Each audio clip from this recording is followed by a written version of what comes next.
Welcome to the Dance Studio Empire podcast, a mix of business strategies, simple tips for studio growth and success, with a touch of inspiration, motivation, plus raw and honest conversations to ensure you are building your studio empire. I'm your host, Jen Dalton, studio owner for 30 years, dance business coach, and author of the book Teaching Dance Beyond the Steps. My business philosophy is creativity is our superpower, and I believe we all have the means and ability to infiltrate this into our studio. Just sometimes we can get too busy, distracted, or overwhelmed to see that. And so this is exactly what I am here to help you do. Okay then, let's do this. Hit that subscribe button, sit back and relax. Now let's get ready to build your dance studio empire. Hey everyone, it is Jen here and welcome back to this podcast episode. Now, before we get started, I just want to let you know that the curtains to Dance Business Academy, which is my game-changing program to take your studio to the next level, are open. But it's only for the next couple of days. There's a massive discount and bonuses available. So if you want more information, I'm going to leave the link below because I would love you to look into it more. Even if you aren't sure if it's something that you are ready for or something that will benefit you, I'm more than happy to jump on a live Zoom, have a quick chat with you, and we can work out if it's something that may be beneficial for you. Anyway, I will leave the link below. Now, today's topic that I will be talking about on the podcast is actually a snippet from one of the modules that we focus on in Dance Business Academy. And it's extremely relevant right now because if there's one conversation that is lighting up the dance teacher forums at the moment, it's that we are all struggling with challenging dance parents. And if you're not, bravo to you. There has definitely been a shift. So as you know, I've been around for about 30 years doing this. And I remember probably about 10 to 15 years ago, there was a bit of a shift, or quite a significant shift with the parenting, how it changed. And really in the last couple of years, there's been another shift. So what do we need to do? We just need to identify it and then work out ways around it. And so today's episode I'm going to be talking about the secrets to getting loyal, devoted, and respectful dance parents. So I want to flip the language from having challenging and annoying dance parents to ways to ensure that your dance parents are loyal, devoted, and respectful. So I hope you get something from this. I hope it's helpful as usual. Now, I am going to start by saying that there really is a no fluff approach when I come to this sort of training. And I hope I don't offend anyone or hurt anyone's heart, but I'm just going to be speaking my truth for you because I really believe, particularly with this topic, that it must start with you, the studio owner, the director, the CEO of the business. And it really comes down to your actions and your intentions, because ultimately you are responsible for allowing them in to continue for the conversations or the actions to continue and for them to stay. So you as the leader, the boss, you can only control your actions and responses. Okay, so before all of this, you need to take responsibility for yourself. And there are 3 things that I would love for you to remember the whole time throughout this training. Even if you stick it on a Post-it note for those times when you're having a bit of a moment and you're starting to lose it with the parents in your studio, with the students who aren't being respectful, this is what I want you to remember. The first thing you need to do is treat your parents and your students with respect. Always, first and foremost, you need to come in to respect with them first. Secondly is to maintain your professionalism. 100% of the time, maintain your professionalism. Make sure this stays in line with your values. And then the third point is to stay calm and confident. It doesn't matter what the situation is. It doesn't matter if the whole world's falling apart on the inside of you. Just stay calm and confident. And then this is going to help you get through all of the next things I'm about to talk about, because you're going to keep your composure. The minute you drop your guard, the minute you lose your cool, you've lost the battle essentially. Okay, so that's the goal. And I know how hard that is sometimes. I know if someone's in your face yelling at you, how hard it is. But I will give you an example a little bit later down the track. But it is worth just sucking it up for that time because you will come out on top. You will keep control of the situation. All right, let's get started. For this podcast, I thought I would talk about the 5 areas where challenging parents can present themselves in the studio. And these are just times where you can identify them, where you can control the environment and the situation to the best of your ability. And you can also eliminate them at certain points. Because, as I said, you are only in control of you and yourself. You can't control others and their behavior. Okay. So you just have to take care of you, your studio, your environment, and your staff. Okay. So the first thing I wanted to talk about is learning how to do a red flag assessment.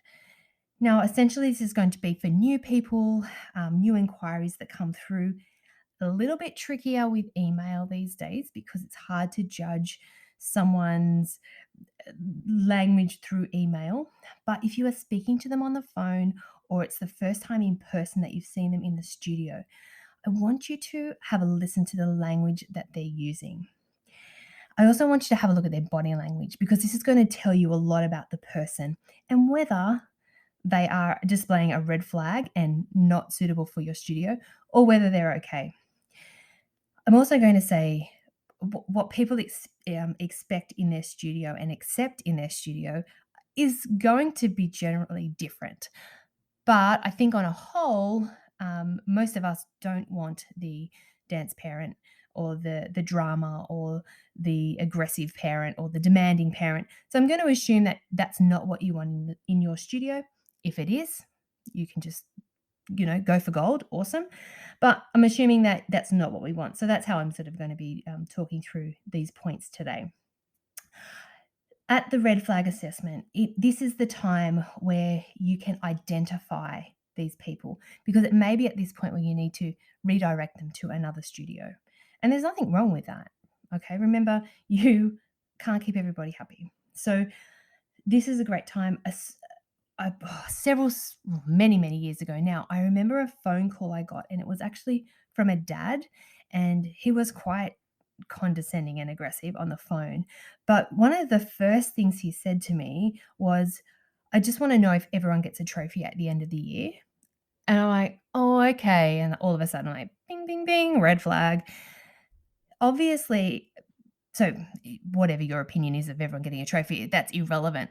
At my studio, I believe in everyone gets a trophy, but because I acknowledge their commitment for the year. They've put in 12 months of dance and they've come and performed. So they get that commitment. And we have the bigger awards, of course, like most studios. But that's what I believe because too many kids don't get acknowledged if they're flying under the radar for their whole life. Anyway, that's a bit of a sidetrack. But that's my mission and my vision for my studio. So when this dad calls and says, does everyone get a trophy at the end? Because I don't believe they should, then you know what?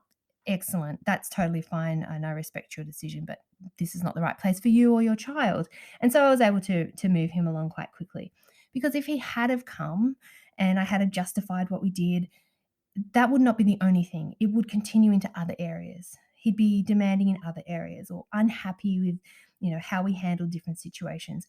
So the fact that I identified that red flag so early and got rid of him, I didn't have to deal with him. So I really encourage you, and I know it's hard, particularly if you are trying to build your numbers and you're trying to get as many people in as possible. As hard as it is, please resist those ones because they will end up costing you time. They will end up costing you mental energy that you don't have to be spending there. You want to be spending it elsewhere. So that is the first point. Now, the second one, ensuring that your parents are loyal from the initial contact that you have with them. Now, this is a controlling the environment situation for me. What I do, and I believe is the secret to why I have amazing dance parents. I don't have the drama. I don't have many stresses with parents, because what I do is I empower them with all the information and expectations for them to make an informed decision right from the get-go. Right before they sign over their details, they've done their enrollment, they know everything. I am so transparent with costs, expectations, all our dates for the year are out so they know the concert dates, extra commitments that they may need. So if we're calling extra rehearsals, there's a possibility that there could be an extra rehearsal the week before, things like that. It's all disclosed before they sign up. Because once they have that information, they can then make the decision whether they want to commit to that. And some, well, 99% of them will sign and go, of course, no problem. And they're happy with that. I think sometimes studio owners can feel a little bit awkward when they're talking about the price and costing and commitment. But know for yourself as an adult human, we don't like surprises. Like, no one likes oh, you owe us another $100 for costuming, and oh, I'm sorry, we're going to have to throw an extra rehearsal in the week before the concert. Those things, uh, they take away our power as an adult. And so obviously I know, being a studio owner, that things do come up. I understand that. But if you can give them as much as possible, it gives them very little to come back at you with. So they can't complain, oh, these costumes are so expensive. You can say, well, no, actually, I disclosed what they were right at the beginning of the year. You read that in the information and you signed off on that. So it just takes the power from them in the end. So by giving them the power to make the decision, you've taken away the power for them to come at you. And I found that to be really beneficial. Another thing, I put my prices on my website. So all the costs are up on the website. So people are looking online and they're checking out different dance schools in our area. They know what they're going to expect. So again, if I'm not going to get a person who goes, what? $15 for a 45-minute class? That's outrageous. I've gated them. They've already been eliminated, because if they feel that that's too expensive for them or it's not right, they won't even contact me. So by putting in a little bit extra at the beginning, it's going to pay off in the end. All right, moving on. The next one, dealing with feedback and minor complaints. Okay, now this again is a controlling of the environment, and it falls back on you as the studio owner. And the first thing I want to say when it comes to feedback and minor complaints is, don't make it more dramatic than it needs to be. Don't make it a big deal, because often when people are making minor complaints or giving that feedback, it's often that they just want to be heard and simply acknowledged. And sometimes just the word saying, oh, I'm really sorry that you felt that way. I'm really sorry that that's how it happened. Saying something like that can sometimes actually just shut the problem off right there, and then that's it. And you don't have to deal with it anymore. Um, Obviously, sometimes it might be bigger, but I'm talking about just the minor things that come in. Staying respectful, staying professional and calm and confident, like we spoke about. You can deal with these things. Now, a few things to take on board would listen to that feedback and the ideas, because sometimes if you don't get defensive straight away, sometimes some people can come to you with some great ideas. And in the past, it's happened. I've had a parent come to me. Her timing wasn't great, I must admit, when she did come to me with some feedback, but it actually ended up being a great idea, and I've implemented it ever since. And so sometimes the feedback can be beneficial for you. So don't get your back up straight away if someone comes, oh, I just want to have a word with you, or they might come across a little bit aggressive or angry to start with, but maybe it's just information that they're passing on. And you, again, are in control of how to diffuse that situation if it does start to escalate. But I just really encourage you to listen and take it on board. And even if you don't agree or know that it's even possible, so maybe they might say, we think you should put another acro lesson on a Sunday afternoon. And you're like, oh, okay. Still acknowledge it and thank them. It's like, oh, thanks for that idea. Let me have a think about it. And so you've acknowledged their idea. They've come, thinking that they're helpful and they're going to be part of the huge empire that you're building. But it's you've taken this on as a great idea, but you don't have to do anything with it. And then the other thing is, at the end of any conversation like this, I will just always say thank you. I really appreciate from hearing from parents. I'll have a think about it, and they then walk away happy, and they feel like they've contributed. So there's no skin off your nose. There might be something beneficial for you from the conversation, but it's just been diffused and dealt with. All right, moving on. Now, number 4 is where it escalates a little bit more. So the confrontation.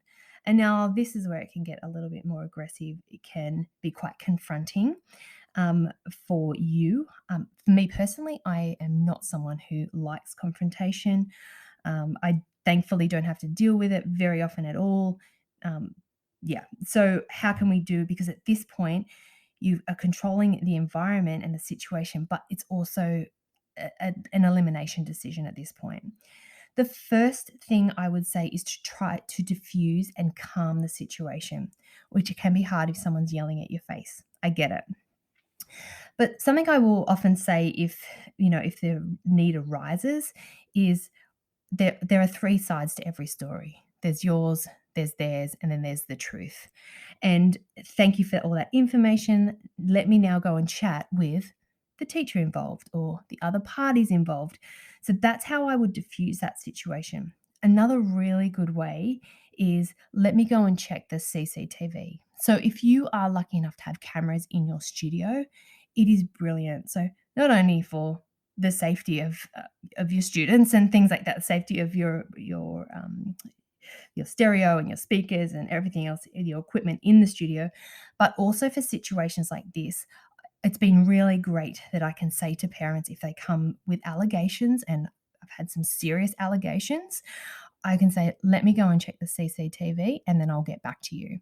And you'll see their body language just sort of go, oh, hang on, maybe I haven't assessed the situation right, or maybe what my child told me isn't quite exactly, 100% what happened, and things like that. So using that is a really good way to diffuse the situation. And then if they're still in your face and screaming, then I have said in the past, look, I'm happy to chat about this with you once you've calmed down. And many years ago, I can't remember how old I was, but very inexperienced with confrontation. And I had this mum, and she was screaming in my face about, I don't even know what it was about. Um, and I remember saying to her, and because there was a waiting room and there were parents around and there were students around. And I remember saying to her, and I would have only been in my early 20s, so quite young. And I just said to her, look, I don't expect the students to speak to me like that. I don't expect a parent to speak to me like that. I'm happy to chat when you've calmed down. And then I've just walked away. And it was enough to, again, diffuse the situation.